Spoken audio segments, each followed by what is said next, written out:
Patay ang 22 anyos na lalaki at sugatan naman ang angkas niya sa motorsiklo matapos maaksidente sa Diosdado Macapagal Bridge sa Marikina. Mag-aalas 8 ng umaga noong September 11 nang sumalpok si John Mark Lomboy at kasama niya sa plant box ng Center Island ng tulay. Ang nakahandusay na biktima nakita ng kanya mismong tatay nang mapadaan siya sa pinangyarihan ng aksidente. Motor ni Nuno yun pa, sabi ng anak ko.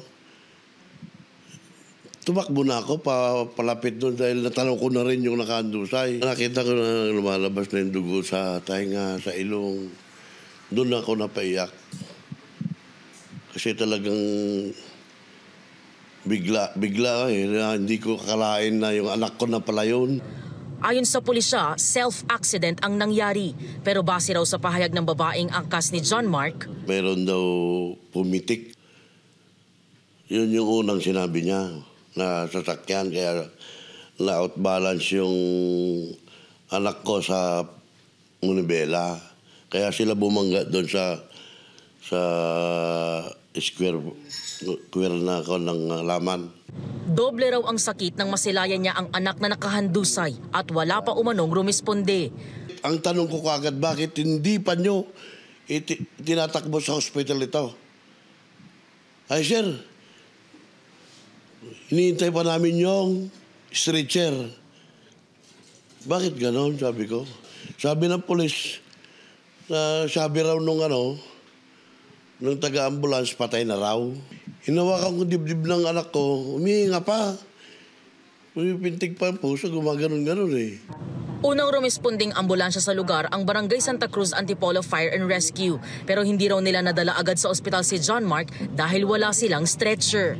Galing po kami ma'am ng Quezon City po, kaya po kami walang stretcher po kasi po nagbaba po kami ng pasyente po. Pauwi na po kami dito ng Barangay Santa Cruz, nandun na po kami sa Maysin, pinara po kami ng pulis. Kaya po huminto po kami, tapos nagano po kami ng first aid po. Agad naman daw silang nagpatawag ng ambulansyang pwedeng mag-transport sa biktima. Itinanggi rin nilang sila ang nagdeklarang dead on the spot ang biktima. Hindi po kami nag-declare po nun, ma'am. Kasi bawal talaga po kami mag-declare ng ganun.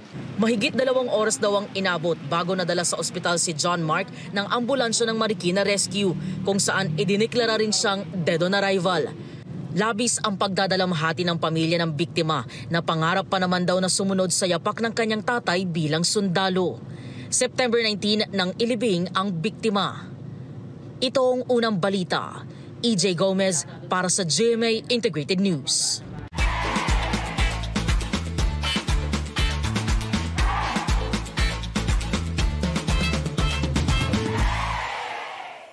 Mga kapuso, para una ka sa mga balita, mag-subscribe sa GMA Integrated News sa YouTube. Sa mga kapuso abroad, subaybayan niyo po kami sa GMA Pinoy TV at sa www.gmanews.tv.